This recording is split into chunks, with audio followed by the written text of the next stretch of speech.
as a student, it's terrifying. Yeah. The idea of being accused of harassment and having to get processed through the Title IX office just because you said a joke that someone didn't like, or you offended someone with something that you said, or you maybe made a stereotype, like a comment about stereotypes. Yeah. This is what this university has set itself up for, and that students are afraid to be reported because of this.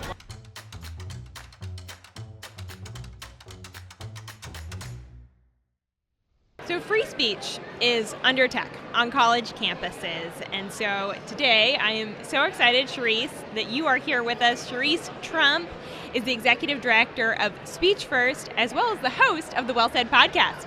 Cherise, thank you so much for being here. Yeah, thanks so much for having me. Okay, so there's been some big news recently.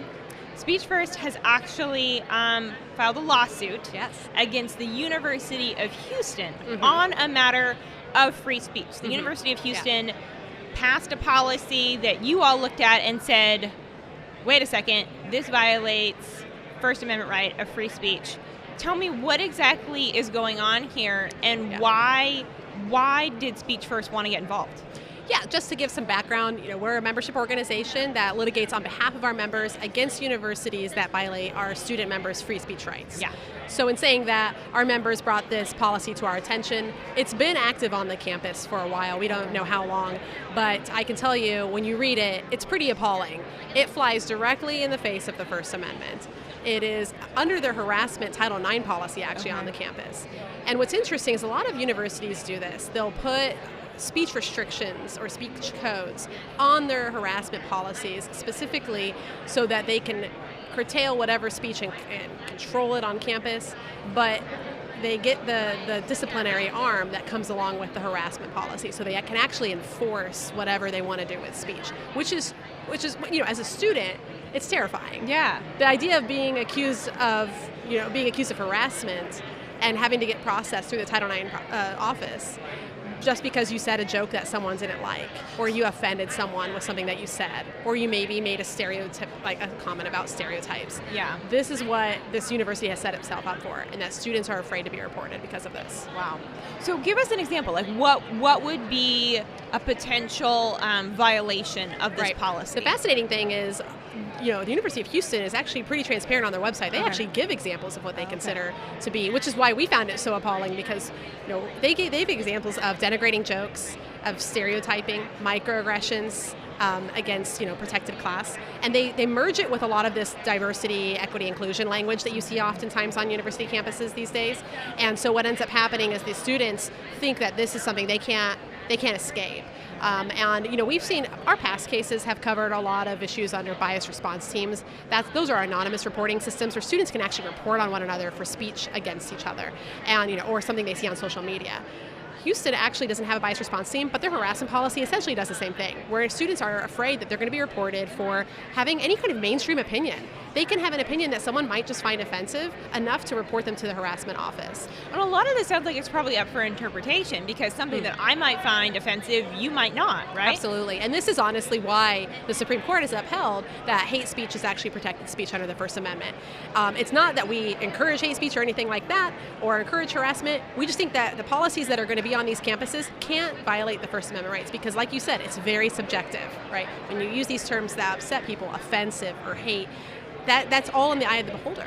Yeah. So how can schools actually enforce these without actually violating the rights of the students? And there's 3 students, correct, that have come forward and essentially partnered with you all, or you all with them, right, on this lawsuit. Why did those 3 students say, hey, even though we're just college students, right, we're going to stand up and say something about this? Yeah, these students, they feel like they can't express themselves on campus, that they can't even participate in mainstream debates. So for example, if they wanted to talk about the transgender athlete issue, which is big in Texas right now, because Texas just passed the recent bill there's a lot of talk about passing a bill on whether or not transgenders can participate in female or male sports in colleges. And this is a huge item of debate. But conservatives on campus, who actually do represent a majority of conservative ideas, they can't speak up on the issue. They don't want to participate in debates just out of fear that they'll get reported for harassment because they offend someone with their comments. It's not that they want to go around offending people, but their ideas might be considered offensive. Okay. So what would you say to someone who would argue, well, it's the university's right to have this policy, and if students don't like it, they can just go to another university. So University of Houston is a public school. It's taxpayer funded, which means it's a public institution. They, unfortunately, for them, have to follow the First Amendment. They have to follow the Constitution. They are very beholden to it because of this. If you're at a private school, it's a different story.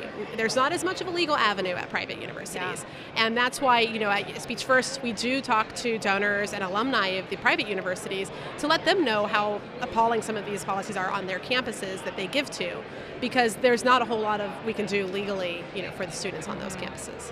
And when you think about the University of Houston, it's obviously, like you say, it's a public university. But when you think about the most liberal campuses in the U.S., University of Houston doesn't necessarily come to mind as number one.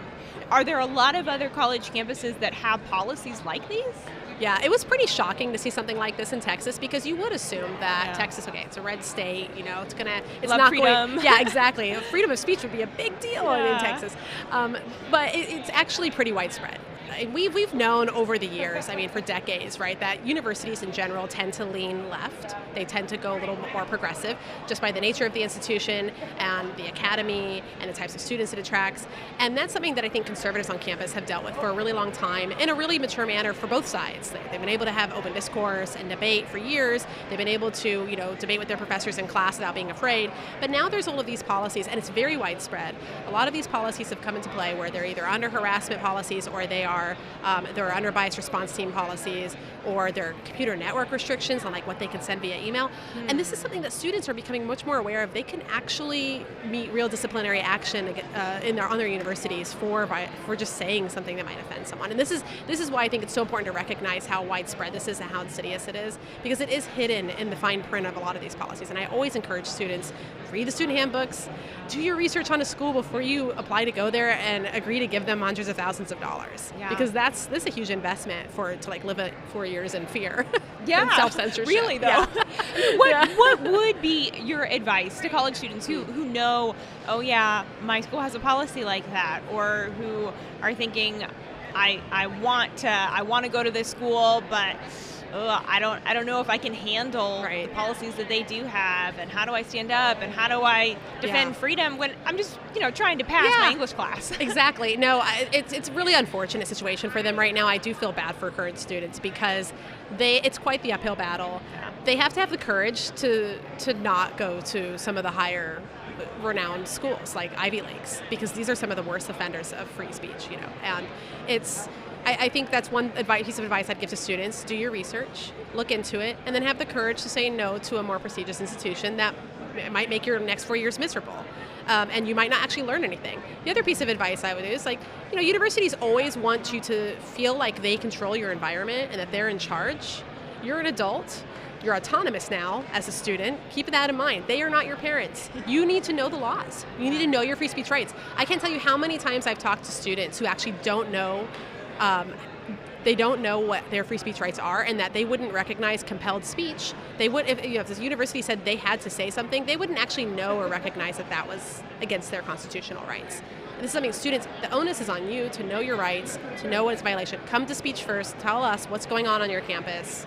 And that's something that we can help you with on the legal path. So if students are listening and they're saying, wow, I need resources, I don't even know what my college campus's policies are, they can come to you all. Yeah, absolutely. I encourage them to do the research on their campus policies, look at their harassment policies. A lot of the stuff is hidden in the DEI offices these days. Just search your school name and bias response team and see if your school has one. Now, we are publishing a report next month, and that will be on bias response teams, and we'll have a whole list of universities. We looked at over 800 schools of which ones have bias response teams. But yeah, do your research, look it up online, see if your school's been in the news. College Fix and Campus Reform, and I'm sure Heritage has plenty of stuff out there that's doing research on the universities for them, so they just have to Google it. But yeah, I would say come to Speech First. If you feel like there's something going on your campus that violates your free speech rights, absolutely shoot us an email, sign up for membership, and let us know. Yeah.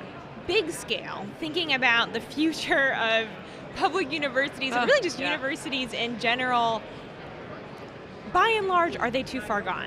Can we pull them that's a back? Good question. Yeah, so I'm not entirely sure if they're too far gone. There are folks out there who are trying to create solutions. They're starting their own universities. I think Bari Weiss and her friends are starting University of Austin, I think. And so they're trying to, that are going to really represent free speech and just open dialogue and really push students to challenge themselves in that way. And there's a lot of universities that do value free speech. So I think there's enough around to where students could still get a really decent education and still exercise their rights. But I would also say, until we figure out whether or not these institutions can suffice with these bad policies, or if, like you said, universities are too far gone to rescue, we have to recognize that all of the leaders, all of the people in the corporate world, all of the folks in government and in education who are going to be teaching future students, they all have to go through these institutions to get their credentials. So whether we like it or not, whether we have faith that the university system is going to survive, we need to deal with the problem now and address it now, because what's happening is these students are graduating and they're graduating with a mindset of complacency. They're not choosing a side.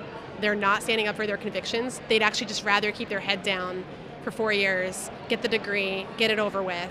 And then what kind of leader is that going to give us in these institutions? So no, it is really frightening when you think about the long-term effects of all of these very, very far left institutions. They are the ones that are training our future politicians, our future teachers. It's like, wow, okay, we all should be concerned about this, not just the young people looking for a good college. Not to mention a lot of the research that policymakers consume and read and look at for the laws that they want to pass, that inform those laws that they want to pass. A lot of that comes from the academy. Yeah. So a lot of that comes from grants in these universities. Yeah. So it's important to recognize how influential universities are in our society. And like I said, whether we like it or not right now, we still need to rectify the issue with that they're violating free speech, and they're putting students in a situation where they have to either choose to keep their heads down and ignore what's going on, or they can take advantage of these tyrannical policies and actually start reporting on each other. Yeah. And that's not a good sign either. No. That's not a good path for students either, I can imagine.